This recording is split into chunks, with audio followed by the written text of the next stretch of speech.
चलो आ गए ना। अब बता दो लास्ट हमने कहाँ तक किया है।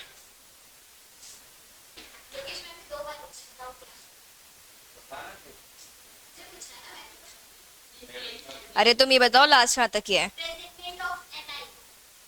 इसमें पॉइंट नंबर 1 ही हुआ है क्या फॉर एक्सेप्टेंस? बस इतना ही लिखा है, पॉइंट नंबर 1 ही लिखा है। ठीक है, 61 सेक्शन है ना। चलो अब बनाओ पॉइंट नंबर 2।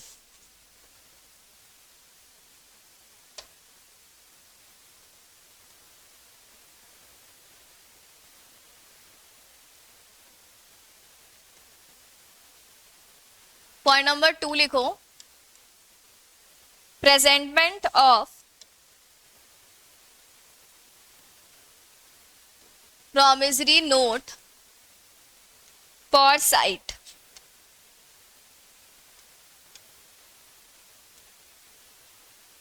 सेक्शन 62। इसमें लिखो अ promissory note payable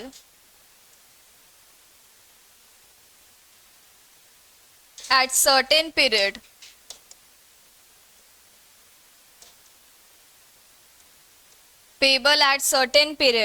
after site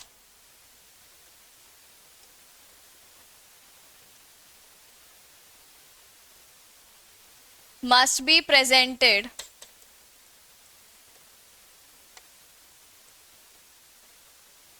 to maker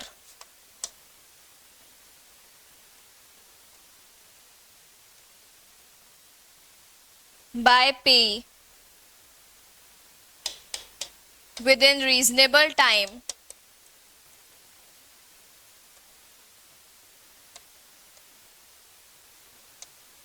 reasonable time in business hours on a business day।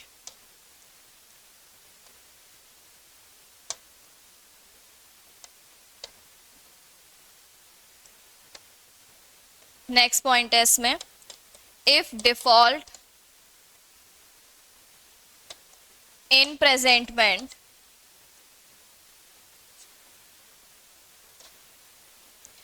then no party is liable।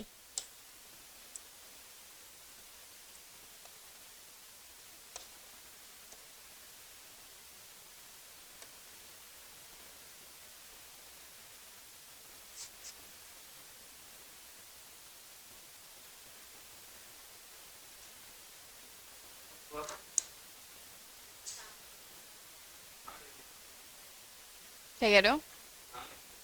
तो बंद करूं?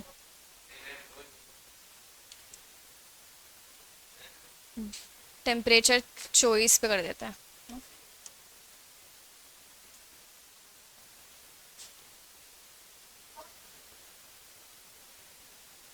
ठीक है, अब लिखो पॉइंट नंबर 3।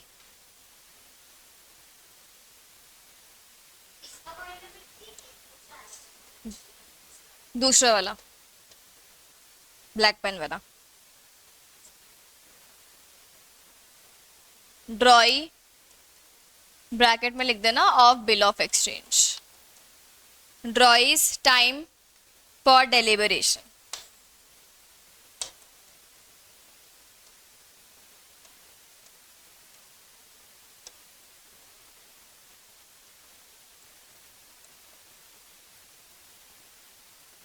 इसमें लिखो holder must allow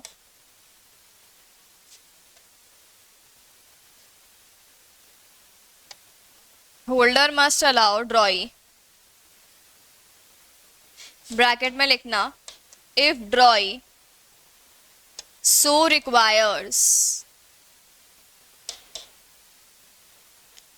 48 hours exclusive of 48 hours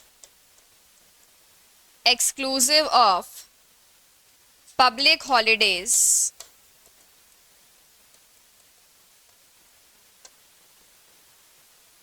to consider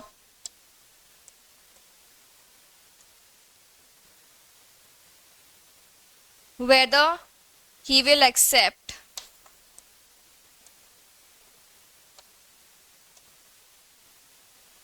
bill of exchange or not.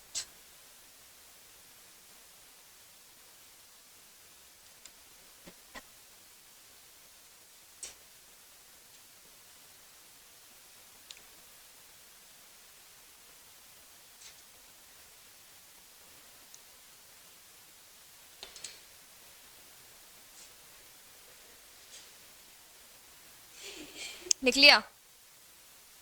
तो मेरे से पहले लिख लेते हो क्या? अच्छा, और जब पीछे बैठते हो तब क्या हो जाता है?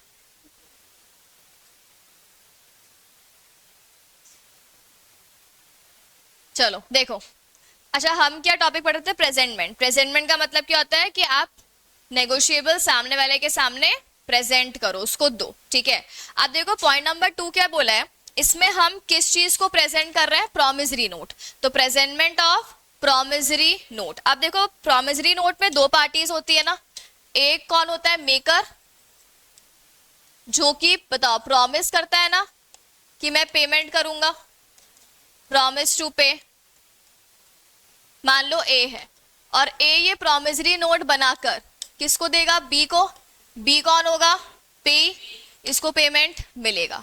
तो अब ये बोला जा रहा है कि अब जो पे है ना, यहाँ पे देखो प्रॉमिसरी नोट कौन सा वाला है? साइट वाला है। यानी आप सामने वाले को शो करो, साइट मतलब उसको दिखाओ, उसके सामने लेके जाओ, तो उसको शो करो और वो उसके बाद क्या करेगा?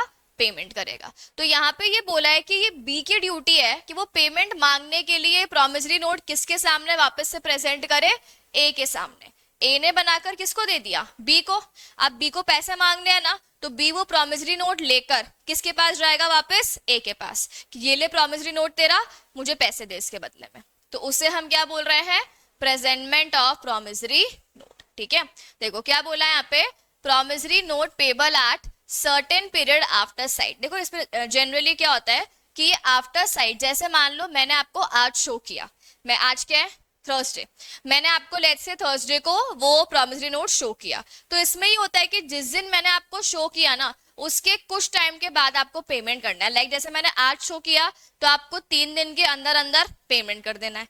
आज शो किया, 5 दिन में पेमेंट कर देना है। तो क्या होता है, जिस दिन वो लेकर गया किसके पास में? ए के पास में, उसको उसके कुछ टाइम के अंदर अंदर क्या कर देना है? उसका पेमेंट कर देना है। पर उसके लिए पहले ए को, सॉरी बी को लेके जाना पड़ेगा किसके पास? वो प्रॉमिसरी नोट मेकर के पास, कि ये ले पैसे दे, और फिर वो कुछ टाइम में उसको क्या करेगा? पैसे पे करेगा। तो must be presented to maker. किसको देंगे हम? मेकर को। और देगा कौन जाके? पे ही देगा, मतलब बी देगा ए को, विद इन रीजनेबल टाइम। ऐसे नहीं है कि तुम्हें 2 साल के बाद होश आ रहा है कि भाई तूने 2 साल पहले प्रॉमिस किया था ना, चल पैसा ला। अब इतने 2-3 साल के बाद मत जाना, प्रॉपर टाइम पीरियड देख लो कि भाई 10 दिन, 20 दिन, 1 महीना, 2 महीना, 3 महीना। तो एक रीजनेबल टाइम में जाना है। कब जाना है भाई? बिजनेस आवर्स में। तुम पहुंच गए रात को 2 बजे, भाई गेट खटखटा रहे हो, वो वैसे ही डर के मारे तुम्हारा गेट ही नहीं खोल रहा, और क्या बोल रहे हो तुम कि ये तो मेरा गेट ही नहीं खोल रहा, ये तो पैसे नहीं दे रहा, केस कर दिया जाके। तो 2 बजे कोई रीजनेबल टाइम है क्या उसके घर पे जाने का? नहीं। और क्या बोला, कब देना है? On a business day.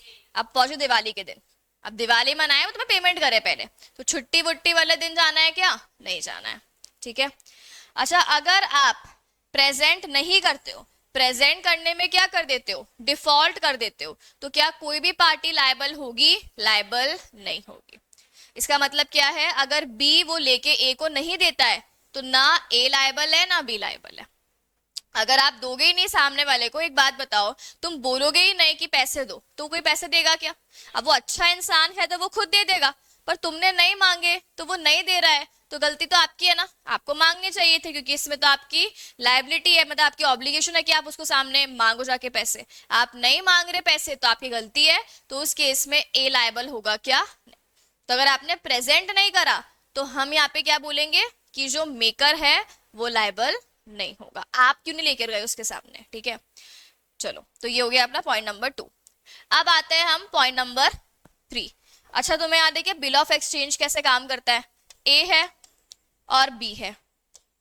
ए हो गया ड्रॉर और बी हो गया ड्रॉई। और याद है पहले अपन बिल ऑफ एक्सचेंज बनाते हैं। अच्छा बनाएगा कौन? ए बनाएगा। बताओ पैसे कौन देगा?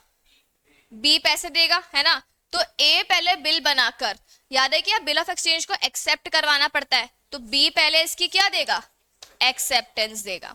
अब मान लो आपने 1 अक्टूबर को इसको भेजा, अब जरूरी है क्या ये एक्सेप्टेंस भी 1 अक्टूबर को ही दे दे? नहीं, ये बोल रहा है आप उसको टाइम दो। एक्सेप्टेंस देने के लिए भी आप उसको टाइम दो। कितना टाइम दो? 48 आवर्स। अगर वो टाइम कौन मांग रहा है? बी। मान लो बी को पता है हाँ मैंने सामान खरीदा है, पैसा देना है, तो वो इंस्टेंट 1 तारीख को एक्सेप्टेंस भेज देगा। अगर बी को लगता है कि नहीं यार मुझे अभी देखना पड़ेगा कि इसको पैसे देने में है कि नहीं देने हैं, मैंने कौन से गुड्स लिए, कितने के गुड्स लिए, कितने का अमाउंट बन रहा है, मुझे भी कैलकुलेशन करनी है पूरी, तो मुझे टाइम चाहिए, तो बी ए को क्या बोलेगा कि मुझे टाइम चाहिए एक्सेप्ट करना है कि नहीं करना है वो सोचने के लिए। तो ए बी को टाइम देगा, उसको देना पड़ेगा। कितने आवर्स का? 48, एक्सक्लूसिव ऑफ पब्लिक हॉलीडेज। अच्छा 48 आवर्स मतलब कितने दिन? 4, 2 दिन हो गए ना। 48 आवर्स मतलब 2 दिन। मान लो आपने सैटरडे को भिजवाया, ठीक है। अब संडे तो हॉलीडे, अच्छा किसी किसी की तो सैटरडे भी हॉलीडे होती है, तो ये बोल रहा है कि जो आपके पब्लिक हॉलीडेज है ना उसको हटा दो। उसके अलावा कितने डेज होने चाहिए? 2 दिन होने चाहिए, ठीक है। तो अगर आपकी सैटरडे भी हॉलीडे है, संडे भी हॉलीडे है, तो फ्राइडे का पूरा दिन और मंडे का पूरा दिन दोगे, ठीक है। अगर आपको लगता है ओनली संडे हॉलीडे है तो सैटरडे पूरा और मंडे पूरा, ऐसे। तो 48 आवर्स का आप उसको टाइम दो, वो डिसाइड करेगा क्या उसको एक्सेप्ट करना है या एक्सेप्ट नहीं करना है। चलो अब बना point number 4।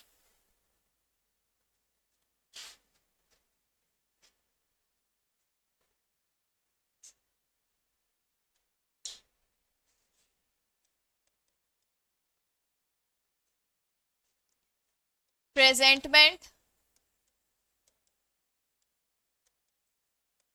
For payment.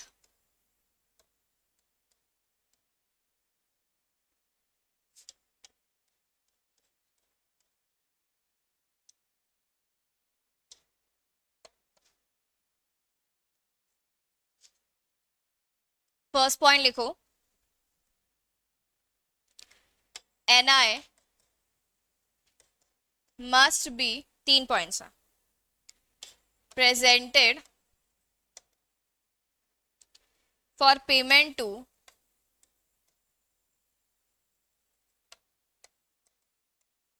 maker or drawee।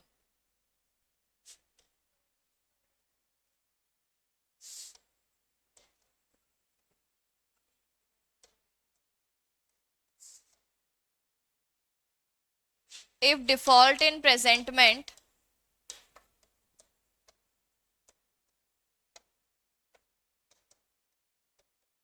no party liable।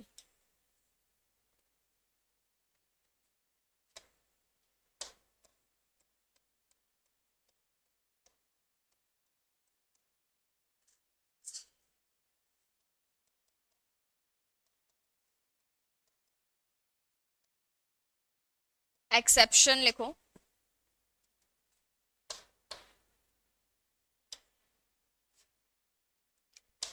where promissory note is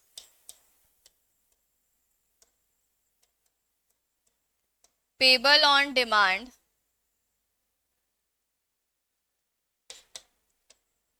and no place specified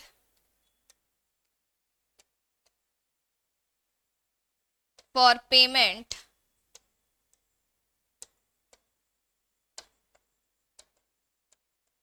then presentment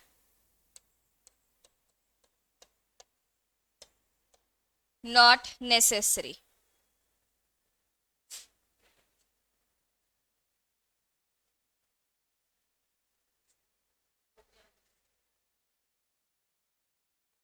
इसके बाद देखो,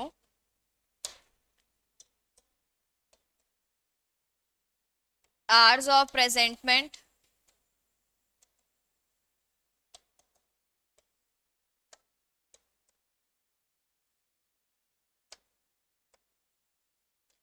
यूजुअल बिजनेस आवर्स, हाँ इसी में ही है। इफ बैंक, सेकेंड पॉइंट है,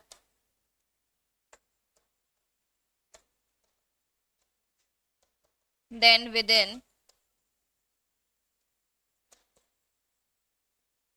बैंकिंग आवर्स।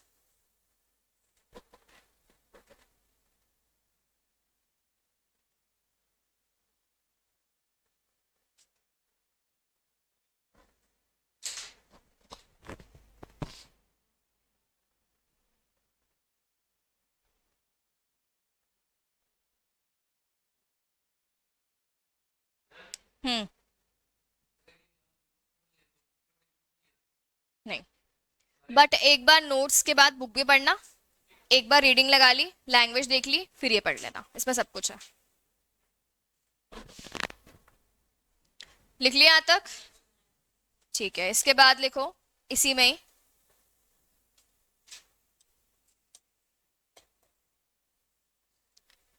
प्रेजेंटमेंट, हाँ, for payment of promissory note payable after date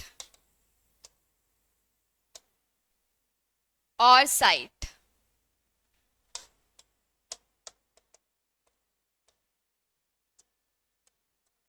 इसमें लिखो must be presented for payment at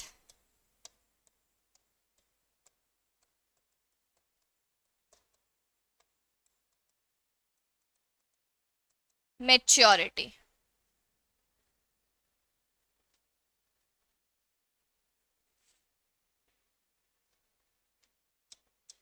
next,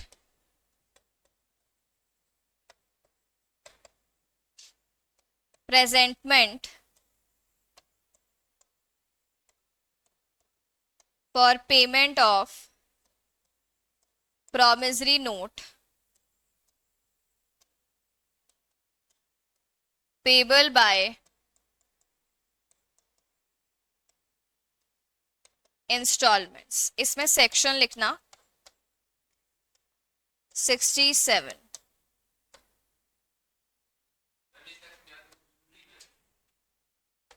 ये वाले तो मत करना, प्रेजेंटमेंट वाले, कॉन्ट्रैक्ट के एक्ट के याद करने हैं, कंपनीज एक्ट के याद करने हैं, मैंने स्टार लगवाया हुआ है जो सेक्शन याद करने हैं, ये जरूरत नहीं है। जो अपन ने वो तीन किए ना, 4, 5, 6, याद है? प्रोमिसरी का क्या है? लाइन से है तीनों, पहला प्रोमिसरी, फिर बिल, फिर चेक, 4, 5 और 6, ये तीन तो याद करने हैं। ठीक है, ये तीनों याद करने, इसके अलावा होते हैं तो अच्छी बात है, वरना छोड़ दो, वो याद कर लो, क्योंकि आप सारे याद करने बैठोगे ना अगर, तो सारे भूल जाओगे, मिक्स हो जाएगी चीजें। ठीक है, तो इसीलिए ऐसा कुछ नहीं होता है कि तुम सेक्शन नहीं लिखोगे तो मार्क्स कटेंगे, नहीं, लिखते हो तो अच्छी बात है, मेन मेन याद कर लो। क्या चीज? सेक्शन कहाँ आते थे उसमें?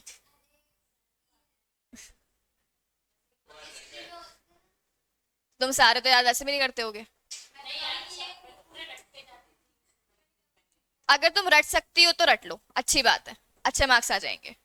बट ऐसा नहीं है कि जो नहीं रट पा रहा वो जबरदस्ती कंटेंट छोड़ के कि पढ़ाई नहीं कर रहा, वो सेक्शन रट रहा है, तो वो,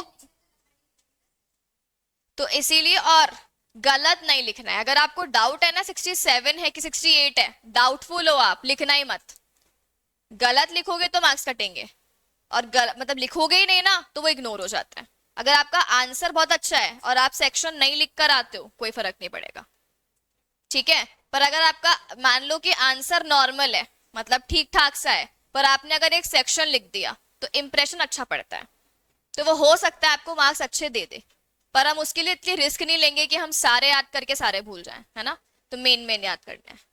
ठीक है, और मैंने सेक्शन नहीं लिखे थे मोस्ट अपने एग्जाम में, पास हो गई मैं। तो ऐसा कुछ नहीं है कि तुम सेक्शन नहीं लिख के पास नहीं हो सकते। हाँ तो वही है ना, मैंने सेक्शन इतने याद नहीं किए थे, मतलब मेन मेन याद किए होंगे बस, मतलब वो भी भूल गई थी।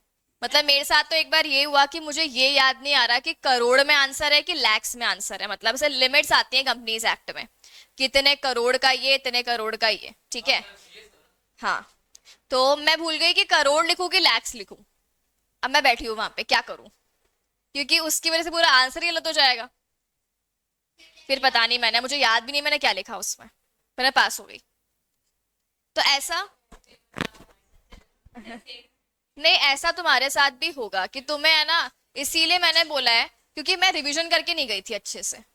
मैंने बस एक एक बार ऊपर ऊपर से देख लिया और हो गया। तुम रिवीजन जितना करोगे ना उतना तुम्हारे लिए बेनिफिशियल है, क्योंकि आप देखो मशीन तो होनी कि एक बार पढ़ के आपको चीजें याद हो जाएंगी, वो नहीं हो सकती हैं।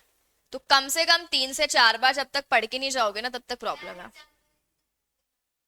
ठीक है। देखो तुम रिवीजन बढ़ा लो अभी से ही, है ना, तुमने पढ़ाई करी 5 दिन की मजे मारे, करिए बस। ठीक है, कितनी, कितने घंटे, आधा डेली के, गुड, 5-6 घंटे डेली के, बहुत अच्छी बात है अगर किए तो।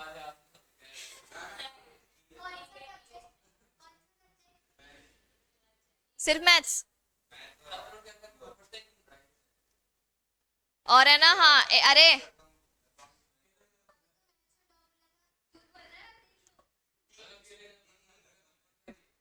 देखो, हाँ एक और चीज होती है, अगर तुम दूसरों की बात सुन रहे हो ना कि कोई तुम्हें ये कह रहा है कि वो नहीं पढ़ रहा है, ये बात तो मानना ही नहीं है हमें, क्योंकि लोग पढ़ते हैं। एक बात बताओ, तुम्हारे एग्जाम आते हुए क्या लगता है बच्चे पढ़ेंगे नहीं, पढ़ते हैं सब।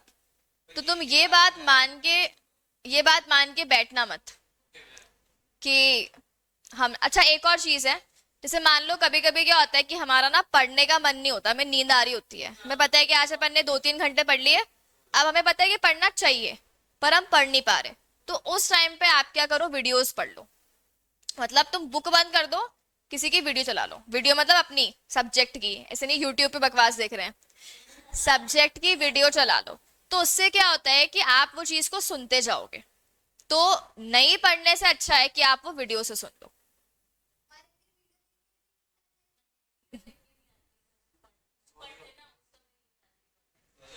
तो और ऐसा नहीं करना है कि हर बार ही वीडियो देख रहे हैं, क्योंकि अगर आप हर बार देखोगे तो आपका टाइम बर्बाद होएगा। अभी अपने पास इतना टाइम है ही नहीं, है ना, नवंबर आने वाला है, तो तुम देख लो अपने पास सिर्फ 2 महीने हैं। निकलेगा ही, तुम अप्रैल में आ गए थे, है ना, अब तुम देखो। देखो, पढ़ने की मोटिवेशन देखो, सामने वाला तुम्हें कितना ही बोल ले, वो मन से ही आएगी। तो तुम्हें अभी अपने मन को मनाना पड़ेगा कि भाई 2 महीने ही है, पढ़ना है।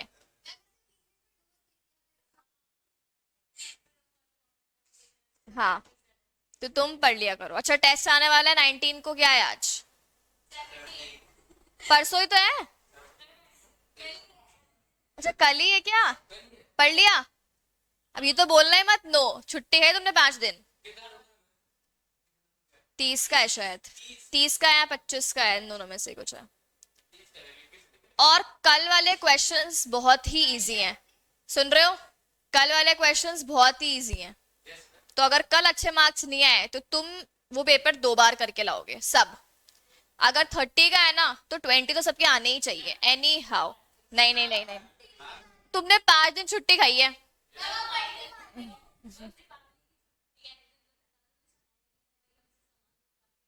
चलो,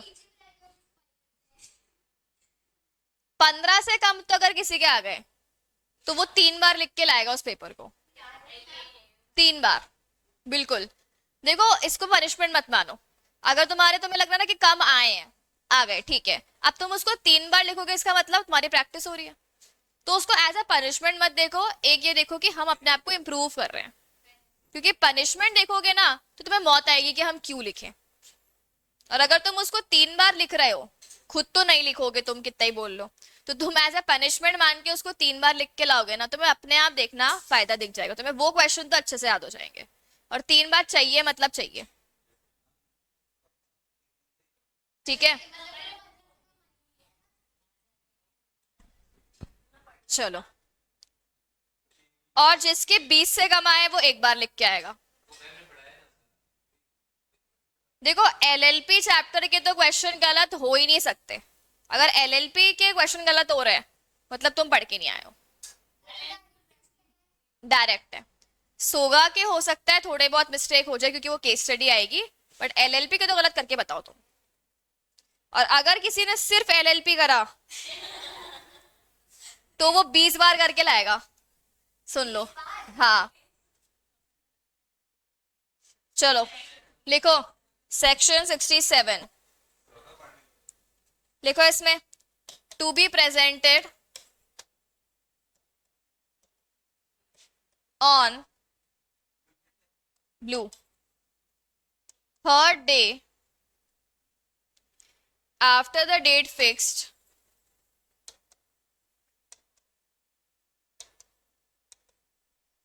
third day after the date fixed for payment of each installment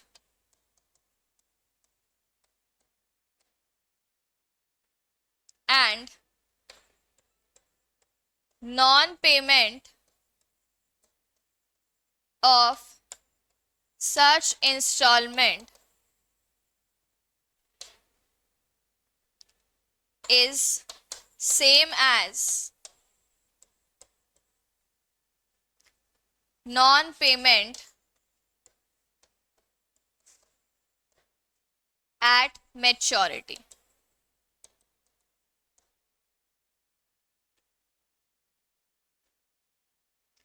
next लिखो section 68 presentment for payment eight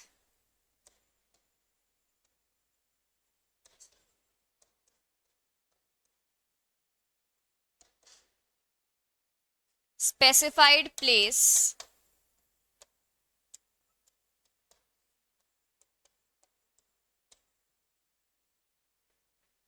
and not elsewhere।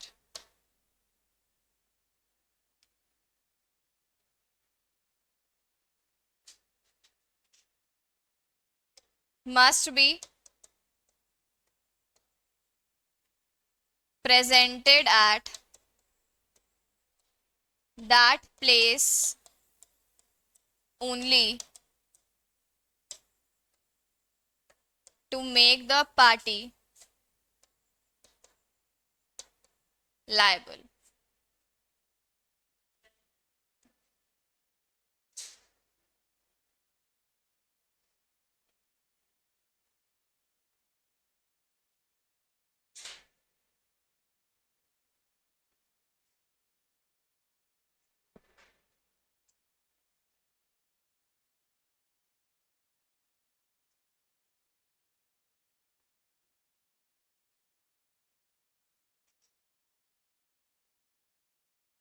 हो गया, देखो कल हो जाएगा। देखो क्या बोला है, प्रेजेंटमेंट फॉर पेमेंट सेक्शन 64। अब देखो पॉइंट नंबर अभी तक जो अपन ने पढ़े उसमें अपन ने क्या पढ़ा कि अभी आप प्रेजेंट कर रहे हो कि सामने वाला बंदा उसको एक्सेप्ट करे। अब हम क्यों प्रेजेंट कर रहे हैं, भैया पेमेंट लाओ। जैसे अपना मान लो कि आपने कहा था कि आप 2 महीने के बाद पेमेंट करोगे, तो आप 2 महीने के बाद उसको क्या करो, प्रेजेंट करो कि भाई लाओ हमारा पेमेंट लाओ। तो अभी हम वो बिल को प्रेजेंट कर रहे हैं, क्यों, ताकि हम सामने वाले से क्या ले सके, पेमेंट ले सके। देखो क्या बोला है, NI must be presented for payment to maker या ड्रॉई। अच्छा अगर प्रॉमिसरी नोट है तो किसको दोगे जाके, एनआई मेकर को दोगे ना कि भाई ला पैसे ला। और अगर बिल ऑफ एक्सचेंज है या चेक है तो किसको दोगे जाके, ड्रॉई को दोगे। ठीक है। अच्छा अगर आप उसको प्रेजेंट ही नहीं कर पाए, लेके ही नहीं गए सामने वाले से पैसे मांगने के लिए, तो क्या किसी भी पार्टी की लायबिलिटी आएगी, नहीं। देखो ये पॉइंट तो ना सब में आया है, अगर आपने प्रेजेंट नहीं करा तो क्या आप किसी की लायबिलिटी क्रिएट कर सकते हो, नहीं क्रिएट कर सकते। और तीसरा क्या बोला है, एक्सेप्शन। देखो एक्सेप्शन का मतलब क्या है कि यहाँ पे प्रेजेंट करना जरूरी है या नहीं है? यहाँ पे प्रेजेंट करना जरूरी नहीं है। मतलब अगर आप इस वाले केस में प्रेजेंट नहीं भी करोगे तब भी सामने वाले को आपको पेमेंट देनी पड़ेगी। ठीक है, आप देखो क्या बोला, वेयर आपका पहली बात तो ये सिर्फ किसकी बात हो रही है? प्रॉमिसरी, याद रखना। बाकी दो की बात हो रही है क्या? नहीं हो रही। तो प्रॉमिसरी नोट, प्रॉमिसरी नोट कैसा है? पेबल ऑन डिमांड, यानी कोई टाइम नहीं लिखा हमने, 1 महीना 2 महीना। हमने क्या बोला? जब मैं पैसा डिमांड करूंगा तब पेमेंट करना पड़ेगा। चाहे मैं डिमांड करूं 10 दिन के बाद तो पेमेंट 10 दिन के बाद, चाहे मैं डिमांड करूं 1 महीने के बाद तो पेमेंट 1 महीने के बाद। यानी जब भी आप डिमांड करोगे ना तब वो पैसा उसको देना पड़ेगा। तो उसे हम क्या बोलते हैं? Payable on demand. तो एक तो ऐसा वाला है। दूसरी चीज, कोई प्लेस नहीं बताई कि पेमेंट इस जगह पे होगा। कोई प्लेस बताइए क्या कि पेमेंट शॉप पे करना या पेमेंट घर पे करना या पेमेंट मॉल में करना, कोई जगह नहीं बताई। तो ऐसा प्रॉमिसरी नोट जो कैसा है? पेबल ऑन डिमांड, कि यानी कि आप उसको डिमांड पे पैसा मांग सकते हो और कोई जगह नहीं फिक्स है कि पेमेंट इस जगह पे होगा। तो क्या बोला? जब आपको पता है ना कि आप पैसा कभी भी मांग सकते हो तो फिर आप उसको प्रेजेंट क्यों कर रहे हो? जाके ऐसे ही मांग लो, पैसे को कॉल करके मांग लो। तो क्या बोला इस केस में? ना तो कोई जगह पता है और ना तो कोई टाइम पता है। डिमांड वाले का मतलब ये ना कोई टाइम नहीं पता कि 2 महीना है, 3 महीना है, 4 महीना है, आप तो उसको कभी भी मांग सकते हो। इसका मतलब ये बोलना चाह रहा है ना तो टाइम पता है हमें और ना ही हमें प्लेस पता है। तो जब कुछ भी नहीं पता तो उस केस में जब हमारी मर्जी है हम तब मांग लेंगे। तो हम प्रेजेंट क्यों करें? हम तो बोलेंगे पैसे लाओ ऐसे ही। ठीक है, तो यहाँ पर प्रेजेंट करने की जरूरत है क्या? नहीं है। तो ये याद रखना। ठीक है, इस पे हो सकता है क्वेश्चन बन जाए कि प्रेजेंट नहीं किया था, अब बताओ कि यहाँ पे प्रेजेंट नहीं किया तो लायबिलिटी है या नहीं है। तो जो एक्सेप्शन वाले पॉइंट्स होते हैं ना डिफरेंट, उस पे क्वेश्चंस केस स्टडी वाले आ सकते हैं। ठीक है, चलो अब ये तो सब किसी में ही आ रहा है। प्रेजेंट कब करोगे? रात को 12 बजे बात तो करना ही मत भाई। कब करना है? बिजनेस आवर्स में। और अगर बैंक है, जैसे बैंक में आप चेक लगाते हो, तब तुम बैंक के पास रात को 8 बजे जाओगे तो तुम्हें पैसा देंगे क्या? नहीं देंगे, बंद हो जाते हैं। तो बैंक में कब लगाना है? With in banking hours. अच्छा, इसके बाद देखो क्या बोला है? Presentment for payment of promissory note payable after date और साइट, यानी कि ये प्रॉमिसरी नोट कौन सा वाला है? आफ्टर डेट और आफ्टर साइट। इसका मतलब क्या होता है? डेट दे दी कि भाई जैसे आपको दे दिया 1 दिसंबर, आपको 1 दिसंबर के बाद पेमेंट करना है, तो वो क्या हो गया? Payable after date. और साइट का मतलब जिस दिन मैंने आपको शो कर दिया, साइट मतलब शो करना, जिस दिन मैंने आपको शो कर दिया, शो करने के 10 दिन में पेमेंट करना है या शो करने के 5 दिन में पेमेंट करना है, वो आप डिसाइड कर लो अपने अकॉर्डिंग। तो इस केस में क्या बोला कि आप उसको कब प्रेजेंट करो? Eight maturity. इसका मतलब अगर आपने उसको क्या बोला है कि देखो मैं तुम्हें उधार तो दे रहा हूं 2 महीने का, तो 2 महीने जैसे खत्म होंगे आप उसको क्या कर दो? प्रेजेंट कर दो। तो मतलब आप क्या बोला यहाँ पे? कब प्रेजेंट कर दो इसको? ऑन मेच्योरिटी, यानी जब उसका टाइम खत्म हो रहा है तब उसको क्या कर दो? प्रेजेंट कर दो, ताकि वो सामने वाला बंदा आपको क्या कर देगा? पेमेंट कर देगा। ठीक है, और लास्ट देखो हमने क्या लिखा है? Presentment for payment of promissory note payable by instalment, यानी यहाँ पर आप पैसा एक साथ दे रहे हो कि इंस्टॉलमेंट में दे रहे हो? इंस्टॉलमेंट में। जैसे मान लो आपको देने हैं 1 लाख रुपए, अब वो बंदा 1 लाख रुपए एक साथ आपको नहीं दे पा रहा, तो वो क्या बोल रहा है? मैं 20,000 की 5 क्या दूंगा? इंस्टॉलमेंट में पैसे पे करूंगा। ठीक है, ठीक है, तो अब डिसाइड हो गया कि आप हर महीने की 10 तारीख को क्या करोगे? इंस्टॉलमेंट पे करोगे। ऐसे हमने डिसाइड कर लिया। तो अब या तो 10 तारीख को वो खुद ही पैसे दे देगा, मान लो अगर 10 तारीख को पैसे वो नहीं दे रहा तो आप प्रेजेंट करोगे। तो क्या बोल रहा है? आप प्रेजेंट कब करो? 3 दिन बाद। तुमने सुना होगा 3 दिन ग्रेस पीरियड मिलता है ना? तो तुम प्रेजेंट करो 3 दिन बाद। देखो क्या बोला है? Presented on 3rd day after the date fixed for payment of each instalment. तो 10 का है तो आप प्रेजेंट कब कर दो? 13 को प्रेजेंट कर दो। ठीक है, तो वो 10 को देता है तो अच्छी बात है, नहीं देता है तो आप 13 को प्रेजेंट कर दो कि लाओ पैसे लाओ। ठीक है, और मान लो अगर वो 13 को भी पैसे नहीं देता है, आपने उसको दिया, प्रेजेंट किया, फिर भी वो पैसे नहीं दे रहा है, तो हम क्या मान लेंगे, नॉन पेमेंट एट मेच्योरिटी, यानी हम ये मान लेंगे कि उसने पूरा ही पैसा आपको नहीं दिया। अभी उसने 20,000 नहीं दिए, तो क्या वो 1 लाख का पूरा पेमेंट कर पाएगा, नहीं, तो हम उसको सेम मान लेंगे कि इस बंदे ने पूरा पैसा नहीं दिया। ठीक है, और लास्ट तो एकदम सिंपल है, presentment for payment eight specified place, बोल दिया कि भाई आपको इस जगह पे ही पैसे देने हैं, शॉप पे देने हैं या घर पे देने हैं या इस पर्टिकुलर मान लो एक चौराहा इस पे देने हैं, तो आपने जगह बता दी ना कि इस जगह पे ही पेमेंट होगा, इस जगह पे ही तुम प्रेजेंट करना मुझे वो डॉक्यूमेंट आकर। मान लो उसने बोला है कि शॉप पे प्रेजेंट करना, आप पहुंच गए उसके घर पे, तो वो प्रेजेंटमेंट वैलिड नहीं है। जब उसने बोला है शॉप पे देना, मैं शॉप पे ही लूंगा इसको, तो आप घर पे जाके उसको कैसे दे रहे हो, वो मान जाएगा। तो क्या बोला, अगर कोई जगह स्पेसिफाइड कर रखी है तो आपको उसको उसी प्लेस पे ही क्या करना होगा, प्रेजेंट करना पड़ेगा। ठीक है, चलो कल अपना 90% ये चैप्टर हो ही जाना चाहिए, कल नहीं हुआ तो परसों 10 से 15 मिनट और लगेंगे। ठीक है।